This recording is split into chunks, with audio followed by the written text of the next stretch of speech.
Mike, we're together. We are. We're in your studio, and it would be great if you could stop poking me so we could get on with this thing. I think we should celebrate this the only way I could come up with.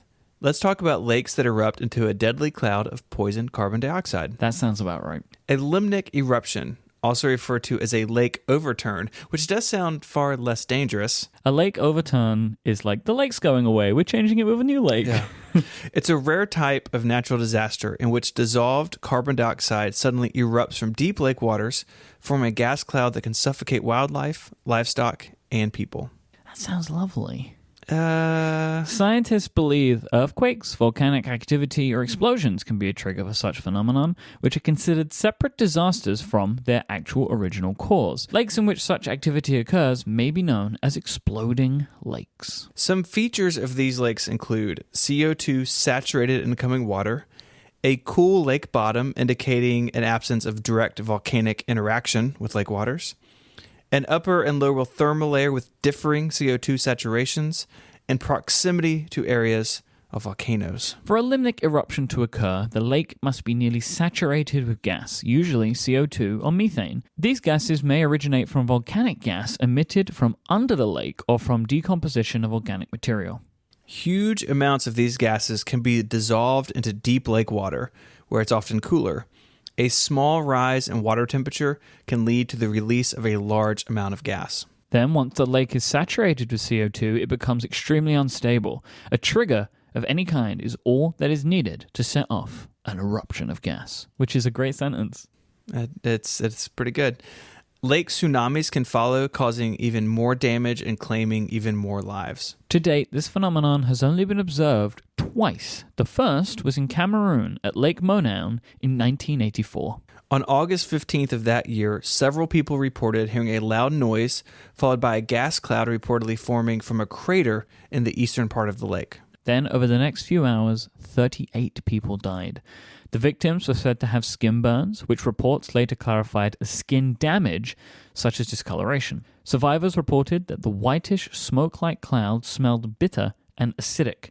Vegetation was flattened around the eastern part of the lake, probably caused by the tsunami. Now, this lake is near a center of volcanic field activity that includes at least 34 recent craters, but there's no evidence that this event was caused by an eruption or sudden ejection of volcanic gas into the lake. Cloud smell and the skin damage to victims were never fully explained. Some theories attribute the skin problems to a combination of pre-existing conditions and routine post-mortem effects, although there is no clear consensus. Among the victims were some of the riders in a truck carrying 12 people. The truck's engine stopped working and the people inside the truck got out and were killed. This is really interesting. 2 people that were sitting on the top of the truck survived. Because they were elevated, they were luckily able to breathe clearly as carbon dioxide is heavier than air, so it stays close to the ground. Man.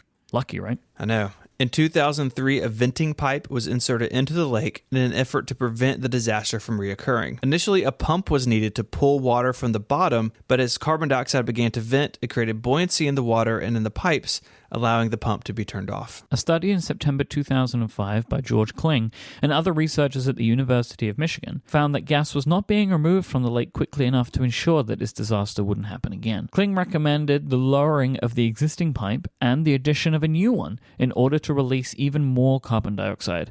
But the Wikipedia articles that we were looking at seem unsure as to whether this is actually carried out. I hope it has been. Me too.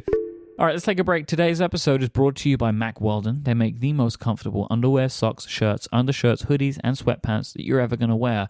They're so confident of this, they have a no questions asked return policy. If for any reason you don't like your first pair, just keep them and they'll refund you, no questions asked. Mack Weldon make undershirts that stay tucked, socks that stay up, and waistbands that don't roll, and everything is made with premium cotton blended with natural fibers. As I am in the US right now with Steven, I had a bunch of Mack Weldon stuff delivered to his house for me to collect, and I'm very excited to be even more comfortable for the rest of my travels. Listeners of this show can get 20% off at mackweldon.com with the code UNGENIUST. Thanks to Mack Weldon for their support of this show. A second deadlier eruption happened at neighboring Lake Nyos in 1986.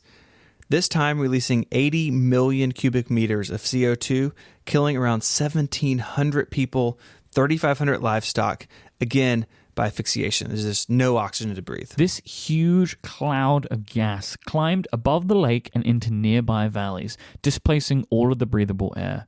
Some 4,000 people fled the area, but of course, as we said, many were killed.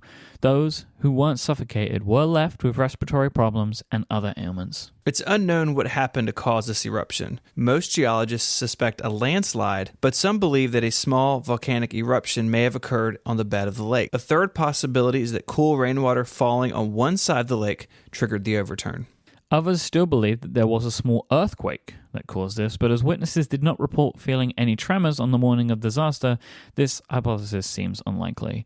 But whatever the cause, the event resulted in the supersaturated deep water rapidly mixing with the upper layers of the lake, where the reduced pressure allowed the stored CO2 to burst outward from the water. The scale of this disaster led to much study on how a recurrence could be prevented. Several researchers proposed the installation of degassing columns from rafts in the middle of the lake. The principle, like we talked about earlier, is to slowly vent the CO2 by lifting heavily saturated water from the bottom of the lake through a pipe, again, initially by using a pump, until the release of gas inside the pipe happens naturally and the column of water can lift on its own. Following the Lake Nyos disaster, scientists investigated other African lakes to see if a similar phenomenon could happen elsewhere.